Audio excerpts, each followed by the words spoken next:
अस्सलामुअलैकुम 9th class. बेटा अभी हम अल कलामातु व तरकीबु पढ़ेंगे। अल्फाज मानी 9th क्लास। ये अल्फाज मानी बहुत अहम होते हैं, इनमें से बोर्ड के पेपर में MCQs बनते हैं, इसलिए अहम अल्फाज मानी को मश्की सवालात में बाहर निकाला जाता है। गौर करें बेटा। आइद्दू तैयार करो, युवफ़ा पूरा किया जाएगा, यानी पूरा पूरा दिया जाएगा या पूरा किया जाएगा। अय्यदा उसने तायद की या तकवीयत बख्शी। ला युजिज़ूना वो थका नहीं सकते, वो हरा नहीं सकते, वो आजज़ नहीं कर सकते। बेटा इसके 3 मानी हैं, कौन कौन से? थका नहीं सकते, हरा नहीं सकते, आजज़ नहीं कर सकते। जाना हूँ वो माइल हुए, लिस्सल में सुलह के लिए, हस्बुक अल्लाहु तुझको काफ़ी है अल्लाह। बच्चों हस्बुक अल्लाह MCQs भी बन सकते हैं और शॉर्ट क्वेश्चन दे देंगे कि हस्बुक अल्लाह से क्या मुराद है, मफ़हूम लिखें, तो भी आपने इसका मफ़हूम लिखना होगा। हम आयत में अभी पढ़ चुके हैं इसका मफ़हूम, और मज़ीद भी मैं मश्की सवाल में आपको करवाऊँगी।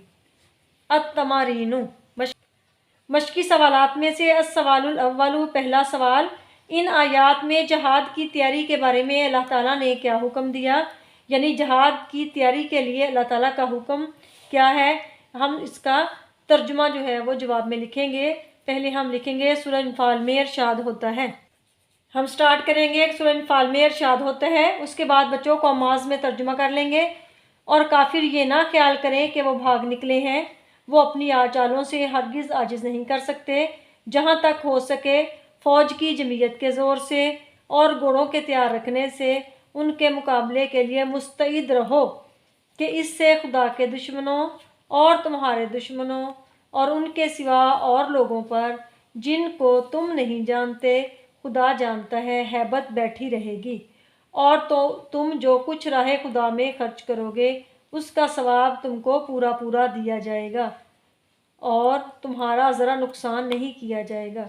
बच्चों ये पहले सवाल का जवाब यहाँ तक मुकम्मल हो गया। बच्चों अब हम करेंगे सवाल नंबर 2। अस्सवालुस्सानी मंदरजा झैल इबारात का मफ़हूम बयान कीजिए। अलिफ हिस्सा है इसका।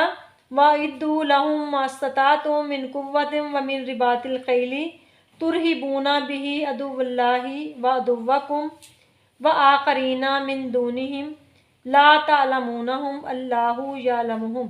जो अभी हमने आयत का सवाल का जवाब का निशान लगाया, तर्जुमे का वही आयत है, तर्जुमा इसका वही है, यानी जहाँ तक हो सके फ़ौज की जमीयत के ज़ोर से घोड़ों के तैयार रखने से उनके मुकाबले के लिए मुस्तैद रहो कि इससे अल्लाह के दुश्मनों और तुम्हारे दुश्मनों और उनके सिवा और लोगों पर जिनको तुम नहीं जानते अल्लाह जानता है, हैबत बैठी रहेगी। यानी इसका मफ़हूम बच्चों क्या हुआ, इस आयत में अल्लाह ताला ने मुसलमानों को हुक्म दिया है कि वो जंग के लिए ज़रूरी साजो सामान तैयार रखें। यानी अहद नबवी में, यानी हुज़ूर सल्लल्लाहु अलैहि वसल्लम के दौर में घोड़े को जंग में बहुत अहमियत हासिल थी, इसीलिए अल्लाह ताला ने घोड़े तैयार रखने का हुक्म दिया है। मुसलमानों को चाहिए कि जहाँ तक मुमकिन हो अपनी ताकत के मुताबिक लश्कर और दीगर जंगी सामान इकट्ठा कर लें और ऐसी तैयारी कर लें कि दुश्मन खौफज़दा हो जाए और हमला करने की जुर्रत ना कर सके। मुसलमानों का दुश्मन अल्लाह का दुश्मन है, यानी जो दीन इस्लाम का दुश्मन है दर हकीकत वो अल्लाह का दुश्मन है, इसीलिए उसके मुकाबले के लिए मुसलमानों को हुक्म है कि वो हर वक्त तैयार रहें। अब हम करेंगे इसका बेहिस्सा। हुवल्लज़ी अय्यदका बिनस्रिही व बिलमुमिनीन व अल्लफ़ा बैना कुलूबिहिम लौ अनफ़क़ता मा फ़िल अर्ज़ि जमीअम मा अल्लफ़ता बैना कुलूबिहिम वलाकिन्नल्लाह अल्लफ़ा बैनहुम। पहले हम इसका तर्जुमा देखेंगे, उसके बाद इसका मफ़हूम। तो इसका तर्जुमा सुने, वही तो है जिसने तुमको अपनी मदद से और मुसलमानों की जमीयत से तकवीयत बख्शी और उनके दिलों में उल्फत पैदा कर दी। अगर तुम दुनिया भर की दौलत खर्च करते तब भी उनके दिलों में उल्फत पैदा ना कर सकते, मगर अल्लाह ने उनमें उल्फत डाल दी। बच्चों इसका मफ़हूम सुने।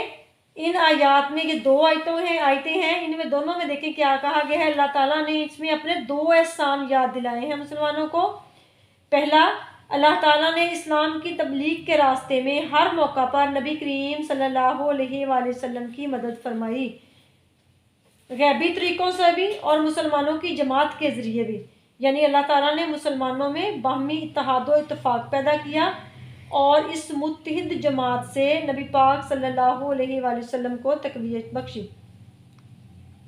دوسرا، اسلام سے قبل عرب کے لوگ جہالت و گمراہی میں غرق ہونے کی وجہ سے محبت و الفت سے آشنا نہیں تھے، یہ لوگ آپس میں لڑتے جھگڑتے رہتے تھے۔ اللہ کا احسان یہ ہے کہ اس نے ان لوگوں کے دلوں میں پیار و محبت اور اظہار و ہمدردی کے جذبات پیدا کر دیے، اور یہ کام صرف اللہ ہی کا ہے۔ اللہ تعالیٰ فرما رہے ہیں آیت میں کہ اگر تم دنیا بھر کی دولت خرچ کرتے تب بھی ان کے درمیان محبت پیدا نہیں کر سکتے تھے، یہ کام صرف میرا ہے جو میں نے بڑے اچھے طریقے سے کیا ہے۔ اب دیکھیں جیم حصہ اس کا، یا ایھا النبی حسبک اللہ ومن اتبعک من المؤمنین۔ اس آیت میں بیان کیا گیا ہے کہ نبی صلی اللہ علیہ وآلہ وسلم اور آپ کی پیروی کرنے والوں کے لیے اللہ تعالیٰ کافی ہے۔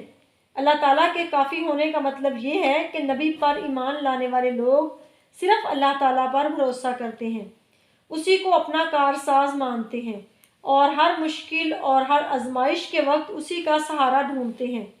جن لوگوں کو اللہ کی نصرت اور حمایت حاصل ہو انہیں کسی اور سہارے کی ضرورت نہیں رہتی، ایسے ہی لوگوں کے لیے اللہ کافی ہے اور کوئی طاقت ان کا کچھ نہیں بگاڑ سکتی۔ اوکے بیٹا، آپ نے یہ سارے کویسچن یاد کرنے ہیں اور دستے پہ لکھنے ہیں۔ اوکے، اللہ حافظ۔